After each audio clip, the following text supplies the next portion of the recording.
ingredient which makes all these work together, without which all these things might not work. Who can guess what is the ingredient? The fifth element. What? The fifth element. What is the first element of the health? Breathing. Okay, any more ideas? Morning exercise. Because sleeping is a good Morning exercise. exercise. Okay. This is the you are the most close, Andrew. Love. So the cold exact- shower. the secret ingredient is love. Because all these things we could sleep enough, we could eat enough, but when there is no love in our life, we will not feel connected to the world. In Chinese philosophy and Chinese medicine, maybe Mark will mention about it, there is this concept of qi, which is an energy that goes throughout the universe, which we could gather qi from the universe and then we could share it, or we could disperse it, we could give it away. So love is the same element that connects us. It connects us to the outer world. It also connects our bodies within. It makes, when our bodies are loved, when they experience love, they get more integrated. So we could feel our body as a whole. We all live in practical, in real world. We have jobs, we have families, we have our responsibilities. So the question, how do we find love? How do we go to this path? And there are two ways. The first way, it is the way I would call it spiritual. And this is the way that many religions and that have their final point of destination. This is when you perceive people, you perceive the world with love and acceptance.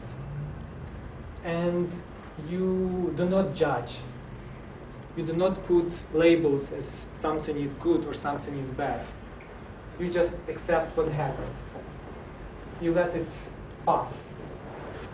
And this is what Christianity talks about. This is what Buddhism talks about. This is also, the idea is also present in yoga, in many other teachings, to achieve these states and to perceive this world without judgment. We know, but also from history, we know that it took Buddha many years to get into these states. He was meditating. Meditation also helps, by the way. So those who meditate, you might get a glimpse, have this feeling, have this experience. It took many years to achieve this state, to have this, to develop this kind of perception. But there is another way. There is more practical and I would say simpler way also to go to the path of love. And this way is to demonstrate. Could you please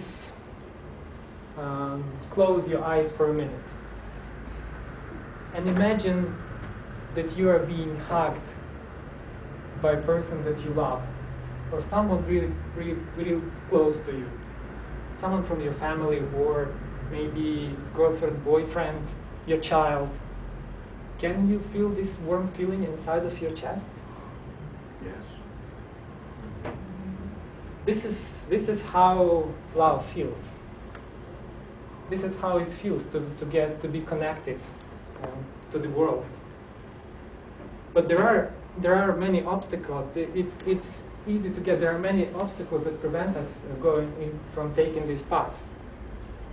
And number one obstacle is that people would separate mind and body.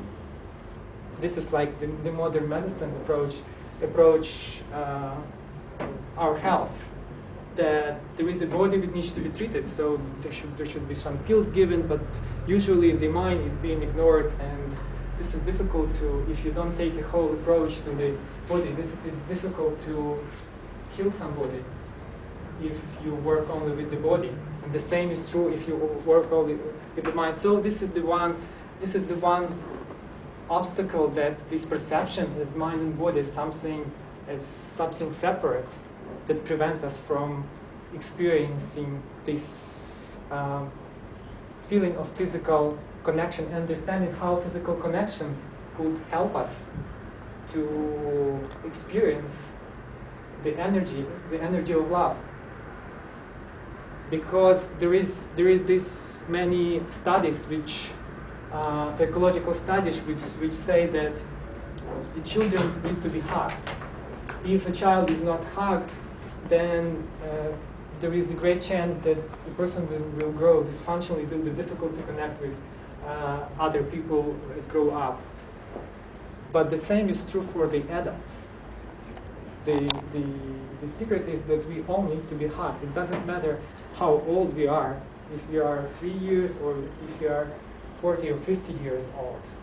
This is a universal need for us to be hugged, to feel the warmth of other body, to feel this energy that flows when people hug, when people touch each other. There is also this misperception that, for example, in our culture, it is perceived as acceptable when, for example, girls hug each other. This is cool. But when when me and Sergey, when we kind of get hugged, there might be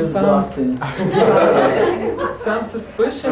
There's something they might think I'm gay. So there is this perception that this is not appropriate, which is kind of indoctrination, because all people need this feeling, the feeling of being connected. There is also one of the ways to overcome this, if it's difficult to overcome because of all these cultural limitations. There is also a path that makes it easier. I'm not forcing it. This is something just that I want to share. Maybe some of you will want to explore. And this is dancing. And one of the most sensual dances, when you get the maximum physical contact, is Argentinian tango. This is why me, and I would say about 60% of other people dance tango, because they can get the feeling of the connection with the other with the other person, and through this connection with other person, you can connect to the whole world. And this is a unique experience, which is very difficult to get in other modern life. When we travel in the metro, we have the cars, so it's difficult to have this intimacy and this genuine human touch. Of course, there are other ways, and I'm sure that you will find them, and some of them you follow them. And to summarize, I would like to say that if you want to be healthy, there are 2 ways you can follow. The number 1 way is to perceive the world with loving acceptance. When you don't judge, you don't blame other people, you don't gossip, you just accept things without labeling and without labeling them as either good or bad. The other way is to hug people that are close to you and feel how your heart is filled with love.